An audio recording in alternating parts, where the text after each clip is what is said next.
Radio ṣe bẹ́ẹ̀ kárí ayé. Láti ìlú Accra ní Ghana láti ń dábìrà o. QH Radio ṣe bẹ́ẹ̀ kárí ayé. Ìròyìn òtítọ́ ìbẹ̀lẹ̀ ó ti kọ́. Ká polówó ọjà kájẹ́ òkú kájẹ́ o. QH Radio ṣe bẹ́ẹ̀ kárí ayé. Ètò tí kò ní lọ́gbọ́n ìbẹ̀lẹ̀ ó ti gbọ́. Eré ìdárayá àṣà ìṣe Yorùbá o. QH Radio ṣe bẹ́ẹ̀ kárí ayé. Lọ́mọdé àtàgbà lọ́kùnrin lóbìnrin ẹ wá nǹkan fìdílé o. QH Radio ṣe bẹ́ẹ̀ kárí ayé. QH Radio ṣe bẹ̀bẹ̀ kárí ayé. ǹjẹ́ ká máa kí gbogbo ẹ̀yin tiwa gangan ẹ̀yin awo wa ẹ̀yin ìmúlẹ̀ wa ẹ̀yin tẹ́ ẹ wèkì tẹ́ ẹ sọ̀jí ẹ tún káàbọ̀ sílé agodo ẹ káàbọ̀ sílé iṣẹ́ yín ẹ káàbọ̀ sílé iṣẹ́ wa QH Radio Studio Ghana la wà tá a ti ń takùn lọ káàkiri gbogbo àgbáláyé. ǹjẹ́ mọ̀ pé àṣírí kékeré tiẹ̀ wá kọ́ ni nǹkan tí arákùnrin kan tú nípa Emefiele. àṣírí kékeré kọ́ o ni nǹkan tí arákùnrin kan tú nípa Emefiele. arákùnrin tá à ń sọ yìí tẹ́ bá pe bàbá yìí ní ìmáàmù ó tó bẹ́ẹ̀ tẹ́ bá pè wọ́n ní ọ̀nàrẹ́bù ó tó bẹ́ẹ̀. bàbá yìí tú pẹ́rẹ́pẹ́rẹ́ ọ̀rọ̀ bàbá yìí tú palaba àṣírí nípa Emefiele. bàbá ní Emefiele ti ba ayé jẹ́ o. bàbá yìí sọ pé Emefiele wọ́n ló ti ba ayé jẹ́ gidi gan according to Imam Abdulateef Hakeem. wọ́n tú pẹ́rẹ́pẹ́rẹ́ ọ̀rọ̀. Quadri Hamzat òun ló kọ́ mi o. ẹ̀yin èèyàn wa nílé lóko àtìlẹ́yìn odi gbogbo yín la kí o wípé ẹ màmá kú ìfẹ́ kú àdúró tí wà ẹ màmá kúkú ìtẹ́tísí torí pé ìtẹ́tísí náà ni wọ́n á ní ṣò gbọ́n tí ń sọ ni ó rí pé ètò tí à ń gbọ́n QH Radio yẹ ó rí pé ó clear dáadáa ni àwọn tó jẹ́ àwọn olólùfẹ́ wa máa sọ fáwọn tiwọn pé ṣò gbọ́n tí Quadri Hamzat ń sọ ni tí notification wọn bá ti dún gorom àbí tá bá ti drop program gbaram tó bá ti dún báyìí lórí notification wọn mo jẹ́rìí àwọn tiwa wọ́n tẹ̀lé wa lọ́wọ́ kan nìyẹn ẹ káàbọ̀ lẹ́ẹ̀kan sí sílé agodo QH Radio. ọ̀rọ̀ Emefiele tí Honorable Abdulateef Hakeem tí wọ́n tú jáde ṣe mọ̀ pé tí ìròyìn bá jáde kò wúlò fún Quadri Hamzat nìkan tí ìròyìn bá jáde kò wúlò fún èmi nìkan pé kí n kàn ká kí n wá gbọ́ àbí kí n kàn gbọ́ kí n dẹ̀ wá dákẹ́ bẹ́ẹ̀ yẹn kò wúlò fẹ́mi nìkan o. àǹfààní tó wà nínú ìròyìn ó dàbí kéèyàn dáná oúnjẹ kan sọ pé gbogbo wa oúnjẹ ti jiná ó yá ẹ jẹ́ ká jọ jẹ. àǹfààní ìròyìn nìyẹn o kò wúlò fún Quadri Hamzat nìkan. kí ni ìmáàmù Abdulhakeem Abdulateef sọ bàbá tún pẹ́rẹ́pẹ́rẹ́ ọ̀rọ̀ àmọ́ kò sí bí mo ṣe lè ròyìn fún yín tó lè dùn kò sí bí mo ṣe lè sọ tó tẹ́ ẹ lè gbádùn ẹ̀ kò sí bí mo ṣe lè explain tẹ́ máa wá rí i pé ṣé bó ṣe jẹ́ nìyẹn àfi kẹ́ ẹ fi ti ara yín gbọ́ ṣùgbọ́n kẹ́ ẹ tó gbọ́ ẹ ní bínú mo máa ń bẹ̀ yín mo mọ̀ pé gbogbo àwọn fáǹsì wa àwọn tó lówó data ló ń wò wá ṣẹ wá rẹ̀yìn tẹ́ máa ń sọ pé a ti máa ń wéṣì data yín jù tó bá ti rí ibi tí polówó wà ìwọ má wulẹ̀ wo bẹ̀yẹn rárá wà á kàn ra fast forward ẹ̀ so that kò fi ní affect data ẹ̀ tàbí tó bá rí pé program yẹn ó ti ń gò ju data tó bá ní lọ tó bá ti wò ó débi tó bá lágbára láti wò ó dé ẹ ti wà òkè kẹ́ ẹ ṣáà ti gbọ́ díẹ̀ nínú nǹkan tá a fẹ́ sọ náà ni ṣó ti yẹ yín tó àwọn kan máa ń pè mí ẹ ti ń waste data wa jù mo mọ̀ pé gbogbo àwọn tó ń wo Quadri Hamzat olówó ni gbogbo yín náà mo ń proud ẹ̀yin fans mi mo mọ̀ pé gbogbo yín lẹ wà òkè ṣùgbọ́n tí ò bá wà òkè tó dẹ̀ ń wo YouTube wa ẹ̀yin kan rọra wò débi tẹ́ bá lágbára dé kò sí bá a ṣe fẹ́ ṣètò tá à ní polówó ilé iṣẹ́ tó gbé polówó fún àlè torí pé data ẹnìkan máa tán káwá má polówó ọjà tí wọ́n sanwó ẹ̀ fún wa ìyẹn ò dáa. iléeṣẹ́ OEA apps fáfàní ẹ̀yin tó jẹ́ pé ìgbà àkọ́kọ́ yín lè tẹ̀sẹ̀ wo program wa ṣe iléeṣẹ́ OEA nǹkan méjì nìkan tí wọ́n ràn wá. Alákọ̀ọ́kọ́ ni pé ewé àti egbò òun nìkan tí wọ́n máa ń rí sí. Wọ́n máa ń ewé egbò òun ni wọ́n máa ń lọ papọ̀, wọ́n fi wá ń ṣe oògùn jáde, oògùn táwọn èèyàn wá ń lò fún ìlera ara wọn tí ara wọn sì ń yá lọ́wọ́ kan. Ṣẹ́rí iléeṣẹ́ OEA gbogbo ewé àti egbò tí wọ́n bá lọ papọ̀ wọ́n ti lọ papọ̀ lọ́nà tìgbàlódé, wọ́n ti ṣe sínú capsule, wọ́n ti ṣe sólómi, wọ́n ti ṣe sí powder. Tẹ́ bá wá lò kòkòrò púpọ̀ jù lẹ́nu, ṣùgbọ́n gbogbo àìsàn tẹ́ bá lò fún òun ló máa lò. Ẹ̀sìn yẹn lé nífẹ̀ẹ́ tó bá ń ṣàìsàn àbẹ́yìn tẹ́ bá rí pé àrùn kan ń dà yín láàmú nínú ara, ó lè jójú, ó lè jẹ́nu egungun, ó lè jẹ́ anywhere nínú ara yín. Ṣẹ́rẹ́lẹ̀ kejì ni pé ẹnikẹ́ni tó bá rí pé ìgbésí ayé òun fẹ́ sún òun, bóyá ó ń fèsì àwọn nǹkan kan spiritually tí ò fẹ́ yé òun fúnra ẹ̀ mọ́, ẹ gbìyànjú kẹ́ ẹ pè wọ́n léṣe OEA pé ọṣẹ kan bẹ tán pè lọ́ṣẹ Today. Ọṣẹ Today tá à ń sọ yẹn ọṣẹ ìṣẹ̀ǹbáyé tí ẹni tó ní iléeṣẹ́ OEA jogún lọ́wọ́ màmá tó bí wọn ni. Ṣé rí màmá tó bí wọn ló máa ń fi ọṣẹ yẹn ṣàánú àwọn èèyàn ní Ìjẹ̀bú Òde ń jọ̀hún. Ọwọ́ màmá wọn náà ti jogún ọṣẹ yẹn tó fi jẹ́ pé láti ọdún tó kọjá tá a ti polówó ọṣẹ yẹn, gbogbo àwọn tó ra ọṣẹ yẹn níléeṣẹ́ OEA wọ́n lọ́ṣẹ yẹn ṣiṣẹ́ gan. Ọṣẹ Today tó ń túni sílẹ̀ kú nínú ìṣòro. Bọ́ṣẹ Today ṣe lágbára tó, ẹni tó ní iléeṣẹ́ máa ń sọ pé àṣẹ Ọlọ́run ló wọnú ewé àti egbò táwọn fi ṣe, nítorí pé Ọlọ́run ló dá ewé àti egbò.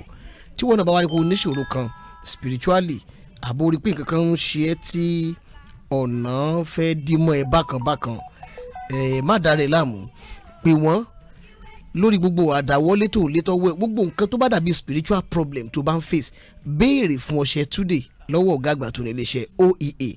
Ẹ gbọ́ ìpolówó wọn, lẹ́yìn ìpolówó kí n fún yín ní phone number. Tẹ́ bá ti gba phone number wọn tán ká wá tẹ̀wájú lórí ètò. Àṣírí Emefiele, àṣírí ńlá gbà ní o. Imam Hakeem Ablative tún pẹ̀rẹ̀pẹ̀rẹ̀ ọ̀rọ̀ ẹ̀sùn lẹ̀. OEA herbs and shrub spices. OEA gbangba gidigba la dúró fún ìlera tó péye. Bẹ́ẹ̀ ni o, àlàáfíà ló ṣe é ṣayé, àìsàn ò ṣe é lò gbà. OEA herbs and shrub spices ní iléeṣẹ́ tó kájú ẹ̀ nínú ká ṣe gbòógì oríṣiríṣi tó ń ṣiṣẹ́ fún jẹ̀díjẹ̀dí, kòkòrò inú ẹ̀jẹ̀, inú rírun, ẹ̀yìn dídùn, ìdákọ́lẹ̀, kọkùnrin ó ṣe ṣàkọni, kóbìnrin ó ṣe nǹkan oṣù nírọ̀rùn, fibroid, oyún ju, stroke, rọpárọsẹ̀, hypertension, ẹ̀jẹ̀ ríru, diabetes, gonorrhea, cancer, rheumatism, typhoid fever, karama yúnni àti bẹ́ẹ̀ bẹ́ẹ̀ lọ. Àwọn egbògi tó ń jáde láti iléeṣẹ́ OEA herbs and shrub spices ló kájú ẹ̀. Ìwọ náà kàn sí iléeṣẹ́ OEA herbs and shrub spices lónìí kó gbà kó jura wọn lọ. Wọ́n wà ní OEA compound along Old Ondo Benin Express Road ládojúkọ Bina Farm Junction lẹ́gbẹ̀ẹ́ Ogun State College of Health Technology Ilese Ìjẹ̀bú Ogun State. Ẹ tún lè pè wọ́n sórí 09159579685 tàbí kẹ́ WhatsApp wọn sórí 08186536480. OEA herbs and shrub spices, ìlera rẹ ló jẹ wá lógún. Bẹ́ẹ̀ ni o, ìlera gbogbo èèyàn ló jẹ wọ́n lógún. Ẹ gba fóònù nọ́mbà ọ̀gá àgbà tó ní iléeṣẹ́ OEA kí ẹ̀yin náà pè wọ́n pé kẹ́lẹ́ gbọ́ wọn, ẹ béèrè fún gbogbo tí a fẹ́ béèrè, bóyá ti ọṣẹ Today ni àbí eléyìí tó jẹ́ ti oògùn tẹ́ lè lò fún àìsàn tàbí àrùn. Kẹ́lẹ́ gbọ́ wọn lórí ètò Quadri Hamzat. Nọ́mbà ọ̀gá àgbà tó ní iléeṣẹ́ gangan rèé. Branches tí wọ́n nìkan ní Spain, wọ́n dẹ̀ nìkan ní UK, but number ilẹ̀ fi lè get wọn anywhere. +34 603 840 850 +34 603 840 850 +34 603 840 850. Bó ṣe jẹ́ nìyẹn. Tó gbogbo ẹ̀yin olólùfẹ́ wa, ẹ wá jẹ́ a lọ lórí ètò tá a gbé wá. Honorable tàbí kí n sọ pé Imam Ablative Hakeem sọ̀rọ̀ ilẹ̀kùn. Ní tó bani lẹ́rù jù ní ọ̀rọ̀ tí wọ́n sọ ni pé wọ́n láwọn ò tiẹ̀ wá máì, kódà kò jẹ́ pé ọ̀rọ̀ tán máa sọ kàn láyé lélẹ̀ mo ní ẹ̀ tiẹ̀ lè sọ lè kàn láyé. Ẹ jẹ́ kí gbogbo èèyàn ẹ jẹ́ àjọgbọ̀.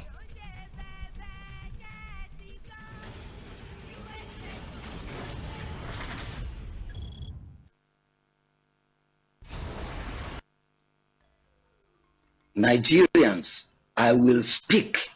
Even if today is the last day I will spend in this world, I want you to know that the battle Asiwaju is fighting to rid this country of endemic corruption is a battle that cannot be left in his hands alone. Every head of parastatals in Nigeria must stand up to let him know the rot in your own establishment. I tell you, NDIC stinks. There's a lot of rot going on. They say when you fight corruption, corruption fights you.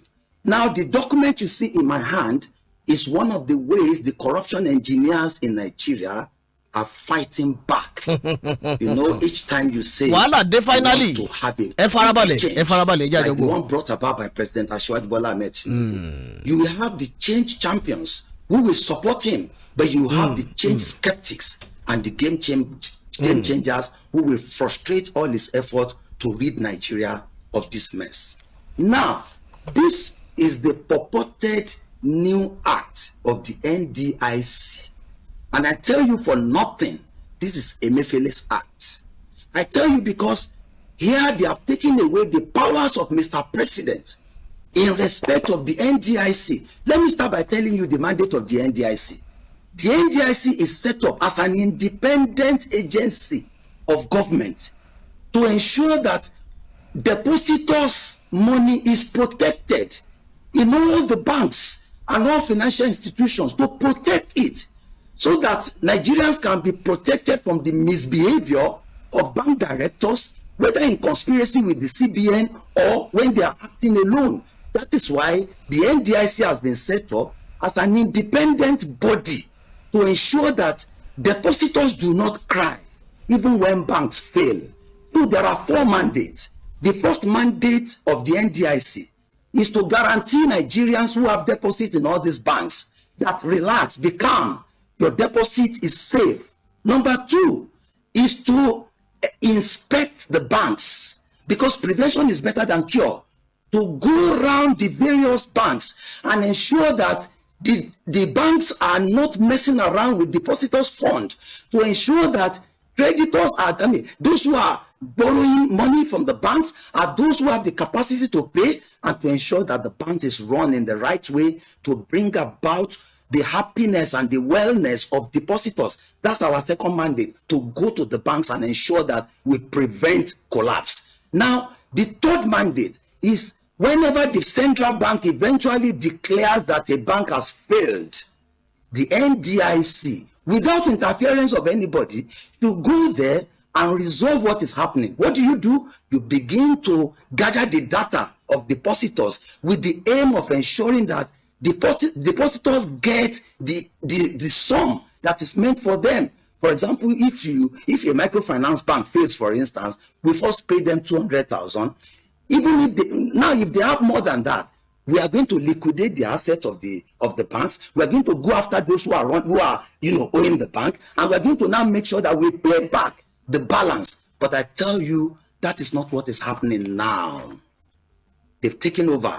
The cabal have taken over NDIC, and they took this particular act to the former President Buhari 48 hours to his leaving office. They knew at that time that the man was so busy and he would not be able to read everything they have put here. Therefore, they got him to sign it. Now, I tell you another thing. Another fraud was committed.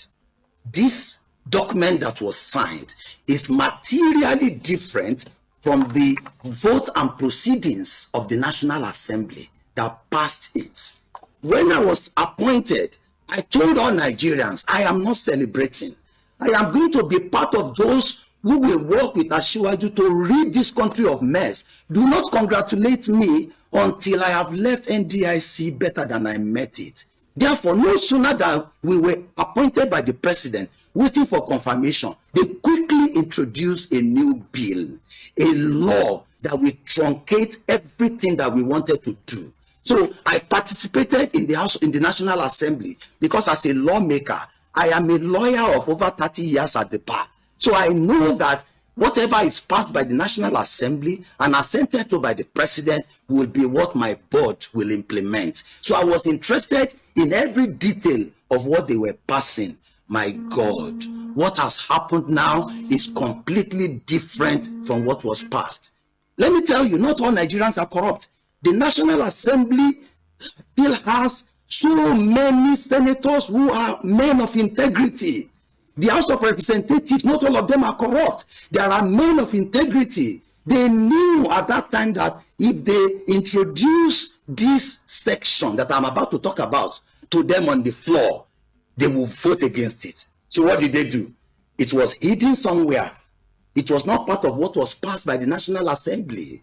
The National Assembly passed a board that will have the representatives of the 6 geopolitical zones in Nigeria to pretend over the affairs of the NDIC to ensure that the NDIC is able to discharge its duties. Now, it also gave Mr. President the free hand to appoint competent Nigerians who are capable of becoming managing directors and executive directors. You know what they have done now? They have tied the hands of Mr. President, and they said only someone recommended by Emefiele alone can be the managing director or the executive director. You know, in the previous act, Mr. President has the freedom to appoint any competent Nigerian to superintend over the affairs of the NDIC. Now, when the National Assembly passed, when the have the vote and proceedings of the Senate, the original vote and proceedings, you know, I understand that they are trying to doctor, and I call this clerk of the National Assembly. Don't let them put your name in a mess. Some workers are compromising. Don't allow them. They forget that the vote and proceedings is in the hand of 109 senators. So if you doctor one, you cannot doctor all the others. The vote and proceedings is in the hands of 360 House of Representative members. Because I participated, I was there. So I have the clean copy, which preserved the right of Mr. President to appoint managing director without recommendation of CBN governor, to appoint executive director without recommendation of CBN governor, which allows the 6 geopolitical zones to be represented. You know what they have done now? They have removed the representatives of the 6 geopolitical zones. They have now fraudulently made the permanent secretary, who does not have time to be the chairman of the board. How can the permanent secretary be a judge in his own cause? That is the ministry supervising the affairs of NDIC. How can the head of that ministry also be the head of NDIC? Do you know why? I visited the permanent secretary, and he told me that, Honorable Latif, I am telling you, I told them several times, do not make the mistake of making me the chairman of the board. I have 1,001 things to do as the permanent secretary, Ministry of Finance. I have 36 commissioners of finance waiting for me at Hilton. I have so many things to do. They know that I will not have time to participate so that they can do all the mess they want to do. Secondly, do you know what they have done in this act that is annoying? They have killed the career progression of all the 1,600 workers in NDIC. How can you say that somebody who is working as a teacher should not have the hope that one day I will become the principal? So what they have done here is that no worker, no director in NDIC can ever progress to become executive director, to become the managing director, because they said, even if you work all your years in the NDIC, only the central bank can appoint and recommend who should be the executive director or managing director. NDIC is an independent body from the central bank. Central bank should be in charge of their own executive directors. They should not truncate the career of 1,600 Nigerians. Now there's protest among the workers. Now they have demotivated the staff. They have demoralized the staff. There's no way they can ever rise. I call on Mr. President never to act on this. And I tell you what is worse. Which one is affecting depositors? Ẹ wo tí ẹ bá ní kẹ́ gbọ́ gbogbo ọ̀rọ̀ ìtàn ẹlòmíà fẹ́ lè sọ pé ibikíbi tí Emefiele bá wà àfikún lọ fi àdágé orí ẹ̀. Ṣé rí ọ̀pọ̀lọpọ̀ àwọn ìwà àjẹbánu, ìwà ká dá nǹkan mọ̀dàrú mọ́ra wọn ó ti wà Nàìjíríà tipẹ́ o, ṣùgbọ́n àwọn tí wọ́n jọ wà nídìí ẹ̀, because tá bá ń sọ̀rọ̀ ẹni tó ń sọ̀rọ̀ ìbò tiẹ̀ jẹ́ pé àáfà ni wọ́n bẹ̀ honorable ni ó dẹ̀ wà láàrin wọn ó mọ bá ṣe ń ṣe gbogbo bẹ́ẹ̀ ṣe ń tẹ́tí tẹ́rí tó ń tú gbogbo àṣírí yẹn lẹ́ẹ̀kọ̀ọ̀kan yẹn. Ǹjẹ́ ẹ mọ̀ pé ọgbọ́n ẹ̀wẹ́ àti bí wọ́n ṣe máa ń manipulate àwọn nǹkan kan, bí wọ́n ṣe máa ń kán rí pé nìkan busy kò ní ráàyè fún nǹkan táwọn fẹ́ lò fún, wọn wá láwọn fi ṣe olórí ibì kan. Meanwhile wọ́n ti mọ̀ pé kò ní ráàyè, wọ́n á kàn lọ gbé ìfọyẹ́ sign níta ẹ̀kan máa rí ni pé wọ́n á sọ pé lágbájá náà ti sign rẹ̀. Meanwhile ẹni tó sign nǹkan gan ò mọ ẹni tó sign bọ̀ torí pé ó busy àṣírí pọ̀ mbẹ̀rẹ̀ pẹ̀tẹ̀ a sì máa mú abala kejì wá fún yín. ọ̀rọ̀ Emefiele ibo lẹ́yìn rò pé ó máa já sí lápá ọ̀dọ̀ tiyín tó ẹ máa watch out fún abala kejì. ẹ ṣé o gbogbo ẹ̀yin lólùgbọ́ wa Quadri Hamzat náà ló kọ́ mi. QH radio. From Accra to the world, omilẹ̀ títí ó kárí ayé. QH radio làwa ń gbọ́. Fún ròyìn tó kún rẹ́rẹ́, àtètò tó yọrantí. QH radio làwa ń gbọ́. Fèrè ìdárayá, àtọ̀rọ̀ òṣèlú. QH radio làwa ń gbọ́. Ẹ bá wa dòwò pọ̀ kájé ó bugbájẹ́. QH radio làwa ń gbọ́. Gbogbo ènìyàn ó yá ẹ jẹ́ ká dìjọ́ gbọ́. QH radio làwa ń gbọ́. Káàkiri àgbáyé ni wọ́n gbọ́ wa. QH radio làwa ń gbọ́. From Accra to the world omilẹ̀ tìtìtìtì. QH radio làwa ń gbọ́. Dádì àti mọ́mí ẹ má gbé kúrò níbẹ̀ ó pọ̀. QH radio làwa ń gbọ́. QH radio làwa ń gbọ́.